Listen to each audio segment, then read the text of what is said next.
जूनागढ़ की विसावदर बैठक के उपचुनाव को लेकर तैयारियां शुरू हो चुकी है। जल्द ही विसावदर बैठक के उपचुनाव आयोजित होने वाले हैं, तब इस बार प्लास्टिक मुक्त चुनाव प्रक्रिया हो, ऐसी कोशिश खास तौर पर की जा रही है, जिसके लिए ईवीएम मशीन और स्टाफ वितरण की प्रक्रिया शुरू हो चुकी है।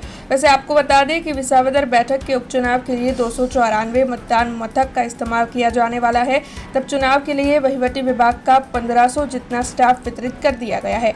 800 से ज्यादा पुलिस कर्मी भी मतदान मथक पर तैनात रहने वाले हैं। तब पुलिस के अलावा एसआरपी की 3 टुकड़ी भी तैनात होगी और सीआरपीएफ की 4 टुकड़ियां भी मतदान मथकों पर तैनात रहेगी।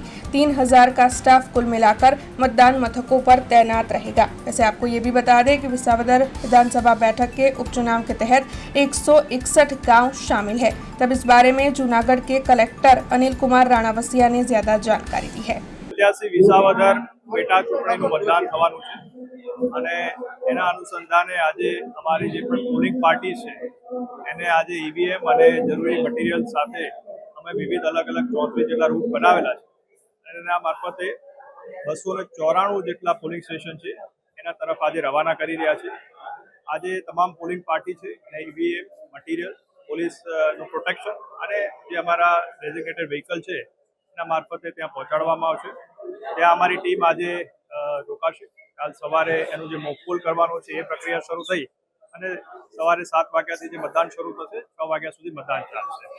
સમગ્ર આ જે પ્રક્રિયા છે એમાં આ વખતે અમે એક ગ્રીન ઇલેક્શનનો પણ કોન્સેપ્ટ અખત્યાર કર્યો છે। એના અનુસંધાને જે પોલિંગ સ્ટેશન છે એમાંથી અમે લગભગ 15 જેટલા અલગ અલગ પોલિંગ સ્ટેશનોને ગ્રીન બૂથ બનાવી રહ્યા છીએ।